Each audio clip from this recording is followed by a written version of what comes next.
GameRanks presents the 10 best new games of November 2015. We got a lot of games to cover. These are the games we're thinking about this month, so let's get started with number 10. Anno 2205 is a city building and economic simulation game with RTS elements. That's probably one of the best things it has going for it, the fact that it's got elements of civilization and command and conquer. You're tasked not with building civilization from the ground up, but leading it into the future. And that's the coolest part, the fact that you get to build these amazing, unique looking futuristic cities really make this feel different from all the other similar games out there. People have always loved the Anno games for their depth and aesthetics, and in 2205 you have unlimited city building at your fingertips. Not to mention for PC graphic fans, you can really amp the graphics up if you want. City builders, this might be a dream come true for you this month.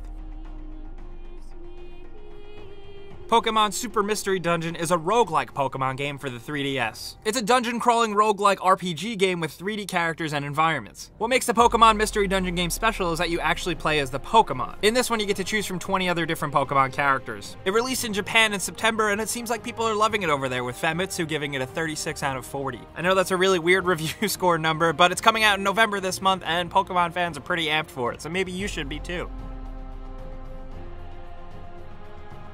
Speaking of 3DS games, this time in North America, we're getting Yokai Watch for the first time. Yokai Watch is absolutely huge in Japan and has been hugely anticipated in other territories since. It's a 3DS game in which you explore the world using your Yokai Watch to discover more than 200 yokai. These are little things that you befriend and turn them into a team to battle other yokai. Each yokai has its own skills and strength to solve daily problems. Does it sound a little familiar? Well, that's because it is, but it's a winning formula, people are addicted, people are hyped, and I know personally I can't wait to get my hands on it on 3DS this month.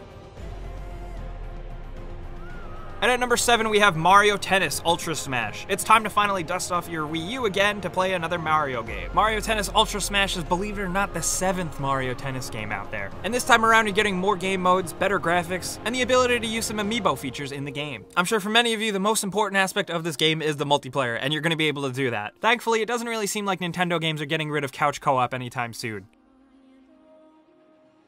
And at number 6, starting off the beginning of November, we have the release of the new Need for Speed game titled simply Need for Speed. This is the next-gen Need for Speed game that looks like a bit of a return to form and a spiritual successor to the Need for Speed Underground series. It features a single-player career and adventure mode including FMV sequences, or actual live-action acted-out sequences, which could either be really cool and harkening back to 90s games or be incredibly awkward. That being said, the racing and customization this time around looks better than ever. And after so many years since Need for Speed Underground 2, I am ready to get back and add spoilers to my ridiculous car. I'm really hoping this one is good.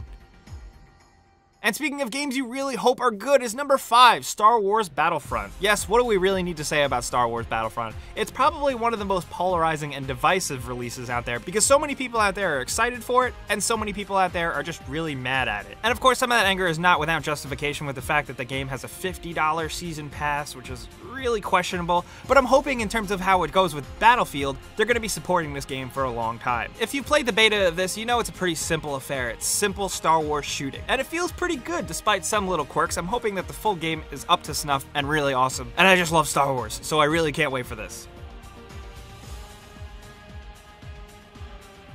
And at number 4, we have StarCraft II Legacy of the Void. Yeah, it feels like StarCraft II released so long ago, but here's the third and final expansion to the game, Wings of Liberty. Legacy of the Void is adding a bunch of new features, and the one mode that I'm the most excited to play is co-op missions. You can play these co-op missions regardless of your skill or playstyle with a friend, and you actually get one of 6 commanders to choose from to control on the battlefield. So for example, if you choose Kerrigan to control your army, you could actually directly control Kerrigan and use her powers. I don't know about you guys, but I think that sounds like a dream come true for StarCraft fans. If you've been waiting for a campaign to focus on the Protoss, this is your time to jump back into StarCraft.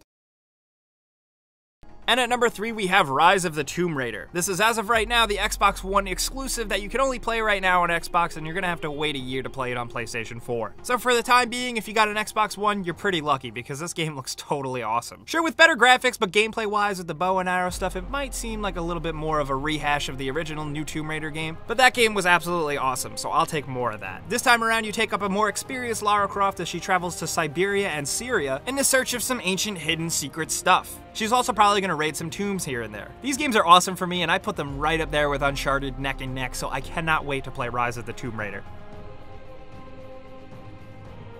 And at number 2, releasing this month, we have Call of Duty Black Ops 3. You know, believe it or not, there's actually a lot of things to be excited about with this new Call of Duty because number 1, the single-player campaign continues that weird, crazy, convoluted Black Ops story, this time even farther in the future. And this time around in multiplayer, you get more of an added sense of movement and traversal, similar to Titanfall and how you could run on walls and jetpack around. All the new movement, traversal, and multiplayer suite features are great, but the thing I'm really excited about this time around is the bigger, fleshed-out zombies mode. There's even more things to do, more crazy characters and story and voice actors, and I can't wait to jump into it. Here's hoping Call of Duty Black Ops 3 is awesome because I thought Advanced Warfare was pretty boring.